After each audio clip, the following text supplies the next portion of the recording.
அண்மைச் செய்தி.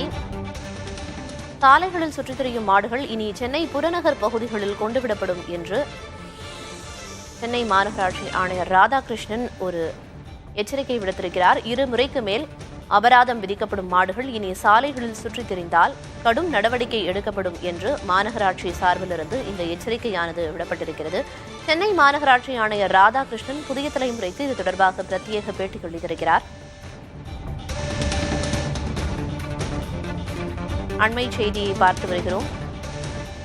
சாலையில் உலாவும் மாடுகள் சென்னை புறநகர் பகுதிகளில் கொண்டுவிடப்படும் என்று மாநகராட்சி ஒரு எச்சரிக்கையை விடுத்திருக்கிறது. இது தொடர்பாக சென்னை மாநகராட்சி ஆணையர் ராதாகிருஷ்ணன் புதிய தலைமுறைக்கு பிரத்யேக பேட்டி அளித்திருக்கிறார். அந்த பேட்டியை தற்போது நேரலையில் பார்க்கலாம். காவல்துறையில் 2063 மாடுகளை இந்த மாதிரி தொடர்ந்து தெரியும் மாடுகள் தொடர்ந்து நான் ஒன்று சொல்கிறேங்க, ஓனர்ஷிப் இல்லாத காளைகள் அப்புறப்படுத்தப்படுங்க. செகண்ட், இந்த மாதிரி தொடர்ந்து மீண்டும் மீண்டும் தவறு பண்ணுறக்கூடிய மாடுகள் டெஃபினட்டாக காஞ்சிபுரம் போன்ற மற்ற கிராம பகுதியில் அப்புறப்படுத்தப்படுங்க.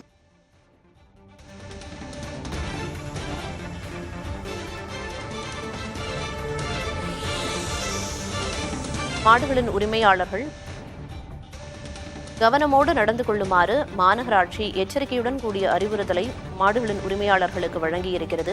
சாலையில் சுற்றித் திரியும் மாடுகள் இனி சென்னையின் புறநகர் பகுதிகளில் கொண்டுவிடப்படும் என்ற ஒரு எச்சரிக்கையை மாநகராட்சி வெளியிட்டிருக்கிறது. கூடுதல் விவரங்களை வழங்குவதற்காக செய்தியாளர் அன்பரசன் இணைப்பில் இருக்கிறார்.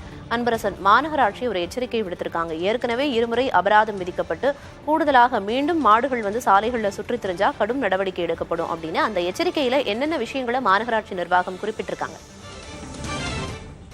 இருமுறைக்கு மேல் அபராதம் விதிக்கப்படும் மாடுகள் இனி பிடிபட்டால் சென்னையின் புறநகர் பகுதிகளில் கொண்டு சென்று விடப்படும் என மாநகராட்சி ஆணையர் ராதாகிருஷ்ணன் அவர்கள் புதிய தலைமுறை சேனலுக்கு அளித்த பிரத்யேக பேட்டியில் அவர் தெரிவித்திருக்கிறார். குறிப்பாக சென்னையில் தொடர்ச்சியாகவே சாலைகளில் சுற்றித் திரியும் மாடுகள் குழந்தைகள் மற்றும் முதியவர்களை தாக்கும் சம்பவம் அதிகரித்து வருகிறது.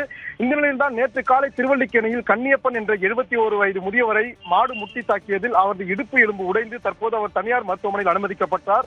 இதற்கு முன்னதாக அதே பகுதியில் 81 வயதான சுந்தரம் என்பவரை மாடு முட்டியதில் மருத்துவமனையில் அனுமதிக்கப்பட்டு அவர் உயிரிழந்த சம்பவமும் நடைபெற்றது. அதன் பின்னர் அதே பகுதியில் கஸ்தூரி ரங்கன் என்ற முதியவர் மீதும் மாடு கொடூரமாக தாக்குதல் நடத்தியது. இதே போன்று கடந்த ஆகஸ்ட் மாதம் 10ஆம் தேதி அரும்பாக்கம் பகுதியில் தனது தாயுடன் சென்று கொண்டிருந்த 9 வயது பள்ளி சிறுமியை மாடு கொடூரமாக முட்டி தூக்கிய அந்த சிசிடிவி காட்சிகள் வெளியாகி பெரும் பரபரப்பை ஏற்படுத்திய நிலையில் நாளுக்கு நாள் சென்னையில் சுற்றித் திரியும் மாடுகள் சாலையில் செல்லும் முதியவர்கள் மற்றும் குழந்தைகளை கொடூரமாக தாக்கும் சம்பவம் நடைபெற்று வருகிறது.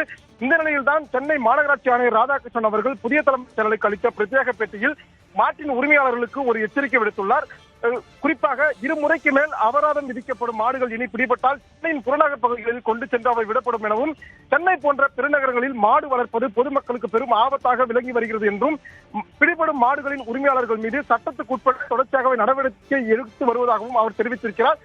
இந்த நிலையில் கடந்த ஆண்டு மட்டும் 4189 மாடுகள் பிடிக்கப்பட்டுள்ளதாகவும் நடப்பு ஆண்டில் தற்போது நடந்து வரும் ஜனவரி மாதத்தில் மட்டும் 163 மாடுகள் பிடிக்கப்பட்டுள்ளதாகவும் கடந்த ஆண்டு மாட்டின் உரிமையாளர்களிடமிருந்து 93 லட்சம் ரூபாய் அபராதம் வசூலிக்கப்பட்டுள்ளதாகவும் அதே போன்று நடப்பாண்டு ஜனவரி மாதத்தில் மட்டும் 4.5 லட்சம் ரூபாய் அபராதம் வசூலிக்கப்பட்டுள்ளதாகவும் அவர் தெரிவித்திருக்கிறார். குறிப்பாக முதல் முறை மாடு பிடிப்பட்டால் 2000 அதற்கு அடுத்த முறைகளில் 3 5,000 வரையிலும் அபராதம் வசூலிக்கப்பட்டு வரும் நிலையில் இனி இருமுறைகளுக்கு மேல் அபராதம் விதிக்கப்படும் பட்சத்தில் அவை அந்த மாடுகள் பிடிபட்டு சென்னையின் புறநகர் பகுதிகளில் கொண்டு சேர்க்கப்படும் எனவும் அவர் தெரிவித்திருக்கிறார். சாலைகளில் சுற்றித் திரியும் மாடுகளால பொதுமக்களுக்கு பல பாதிப்புகள் ஏற்படுது. அதை கருத்தில் கொண்டுதான் மாநகராட்சி நிர்வாகம் இப்படி ஒரு எச்சரிக்கையை விடுத்திருக்காங்க. மாடுகளோட உரிமையாளர்கள் இந்த எச்சரிக்கையை கருத்தில் கொண்டு நடந்து கொள்வாங்க அப்படின்னு எதிர்பார்க்கலாம். விவரங்களை வழங்கியதற்கு நன்றி அன்பரசன்.